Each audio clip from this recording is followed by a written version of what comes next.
Sa video na ito, pag-uusapan natin ang tungkol sa mga pangalan ni Sara Duterte, Rodrigo Duterte at ang Pilipinas na lumalabas sa tinatawag na Epstein Files. Susuriin natin kung ano talaga ang laman man ng mga dokumento at kung bakit nababanggit ang kanilang mga pangalan sa mga records na ito.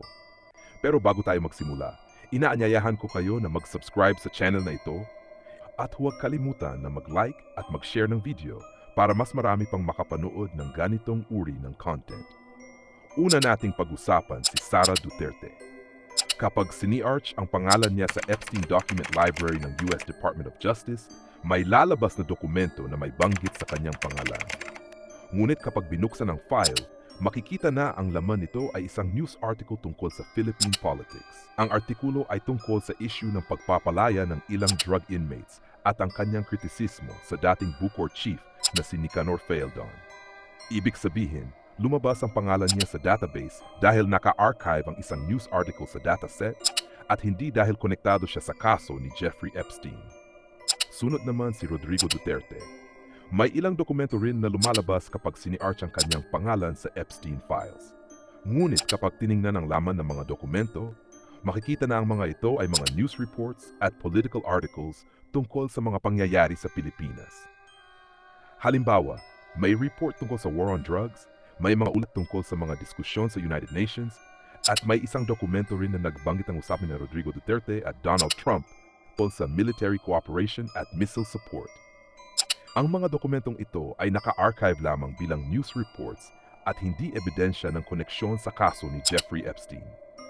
Ngayon naman, pag-usapan natin kung bakit maraming dokumento sa Epstein Files ang may banggit sa Pilipinas.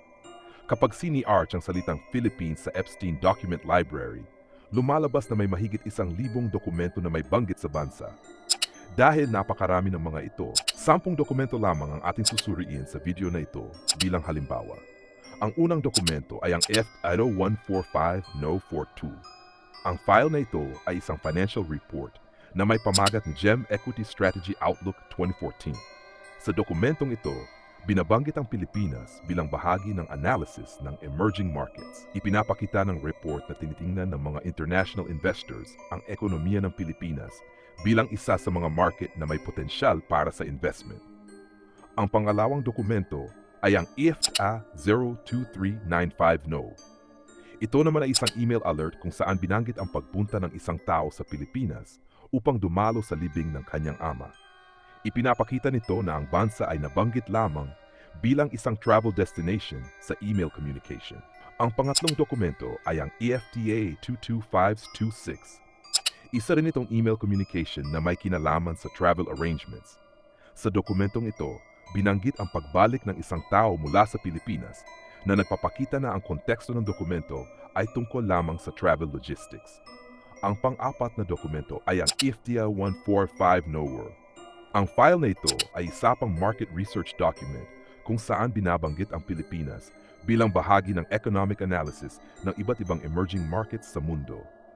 Ang panglimang dokumento ay ang EFTA 216175. Ito ay isang email communication kung saan nabanggit ang Pilipinas sa konteksto ng scheduling at travel information.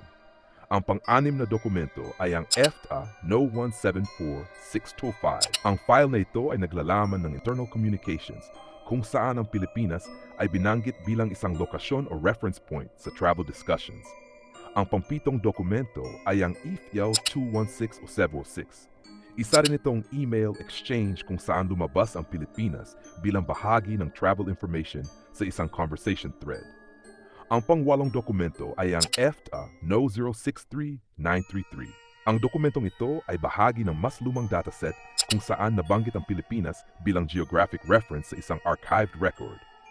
Ang pang-siyam na dokumento ay ang EFTA No 216079. Sa dokumentong ito, muling lumabas ang Pilipinas sa isang email thread bilang lokasyon na may kaugnayan sa travel at communications. At ang pang-10 dokumento ay ang EFTA 174427.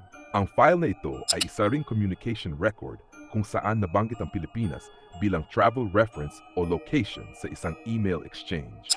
Kung susuriin ang mga dokumentong ito, mapapansin na karamihan sa mga banggit sa Pilipinas ay may kaugnayan sa mga bagay tulad ng economic reports, travel records, o email communications. Ibig sabihin, ang pangalan ng bansa ay lumalabas sa mga dokumento dahil ito ay binanggit bilang lokasyon o bahagi ng isang report, hindi dahil ito ay direktang konektado sa kaso ni Jeffrey Epstein. Bukod sa mga dokumentong ito, may mga Pilipino rin na lumabas sa Epstein Files dahil sa kanilang trabaho sa household ni Jeffrey Epstein. Sa mga records, may mag-asawang Pilipino na nagtrabaho bilang kasambahay sa isa sa mga property ni Epstein. Sila ay sina Jojo Fontanilla at ang asawa niyang si Junlene Fontanilla. Si Jojo Fontanilla ay nagtrabaho bilang butler at driver sa bahay ni Epstein sa New York. Dahil sa kanyang posisyon sa household staff, lumalabas ang kanyang pangalan sa napakaraming email records at message logs. Sa Epstein Document Library, may mahigit 1,000 records na may banggit sa kanyang pangalan. Kaya hindi na natin isa-isang babasahin ang lahat ng dokumento na may kaugnayan sa kanya. Ang asawa niyang si Junlene Fontanilla naman ay nagtrabaho bilang housekeeper. Sa isa sa mga dokumento sa Epstein Files, may nakasaad na isang larawan ng interior ng Epstein Ranch ang ibinigay o provided ni Junlene Fontanilla. Mahalagang linawin na lumabas ang pangalan ng mag-asawang Fontanilla sa mga dokumento dahil sila ay mga empleyado sa bahay ni Jeffrey Epstein. Wala ring ebidensya sa mga public records na nagsasabing sila ay sangkot sa mga krimen na kinasangkutan ni Epstein. Sa kabuuan, makikita na maraming dokumento sa Epstein Files na may banggit sa Pilipinas, ngunit karamihan sa mga ito ay may ibang konteksto tulad ng economic analysis, travel communications, o email records. Ipinapakita nito na hindi lahat ng pagbanggit sa isang bansa o pangalan sa mga dokumento ay nangangahulugan ng direktang koneksyon sa kaso ni Jeffrey Epstein. At dito nagtatapos ang video na ito. Kung nagustuhan mo ito, huwag kalimutan na mag-subscribe.